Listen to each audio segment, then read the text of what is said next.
самұрық қазынада не болып жатыр? Алдағы уақытта жекешелендіру, яғни компаниялардың акцияларын үлесін сату деген сияқты процесстер қалай болады, қандай қадамдар жасалады? Осыны кең көлемде талқылау үшін самұрық қазына акционерлік қоғамы активтерді оңтайландыру жөніндегі басқарушы директоры Берік Бейсенғалиев келіп отыр. Қош келдіңіз, Берік мырза. Енді бірден бастайық. Сонымен Лондонға бардыңыздар, ақш-қа бардыңыздар.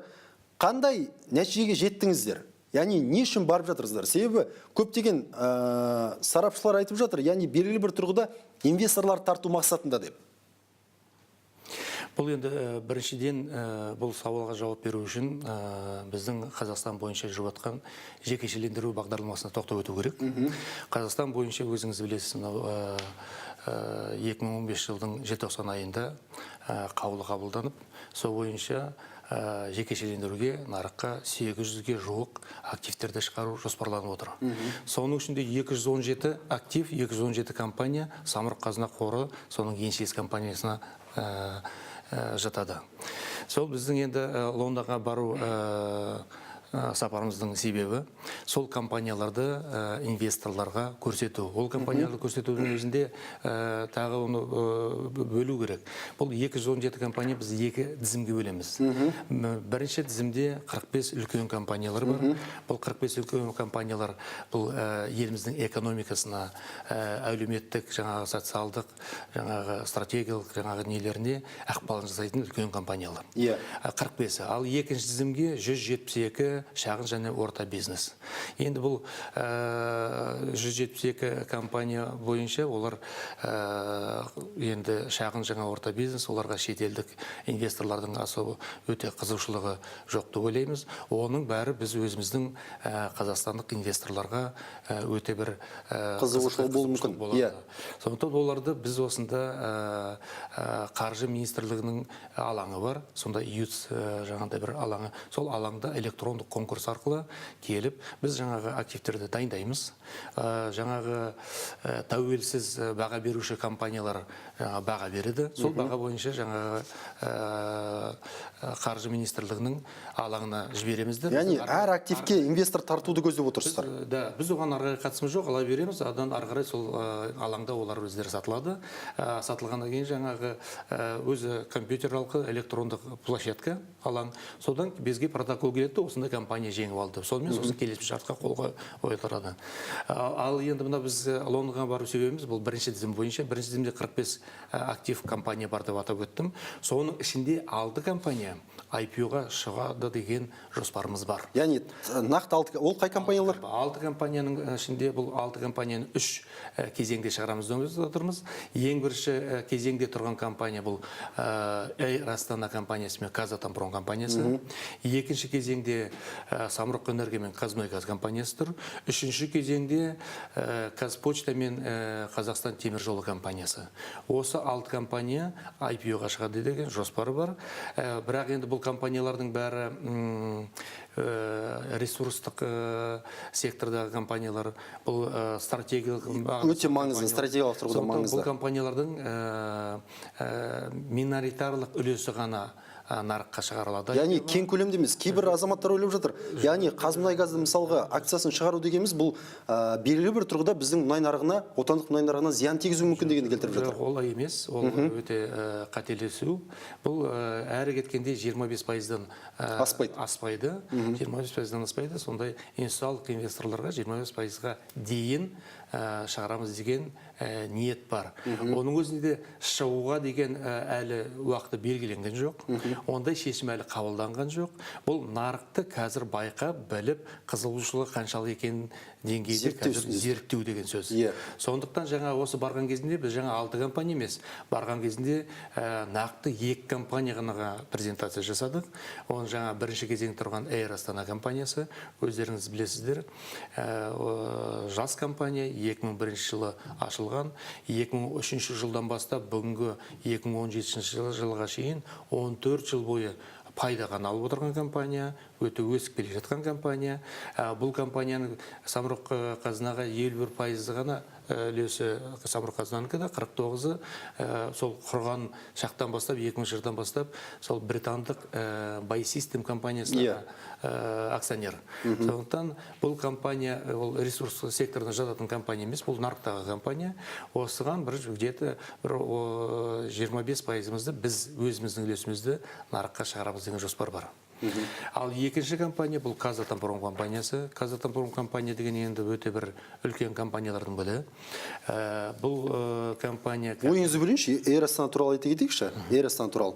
Мысалға, Эйр Астананы айтып отырсыздар, бұл сатылым көлемі қандай пайда алып келуі мүмкін Эйр Астана үшін жеке? Өйткені белгілі бір тұрғыда ол IPO-ға шыққаннан кейін мүмкін қаржылық капиталын арттыра ма? Мүмкін компанияның дамуы ерекшеленеді ма? Бұл қай күнде де бір компанияда бірнеше акционер болса, біреуден көп акционер болса, бұл компанияның өсуіне, өнуіне пайдалы.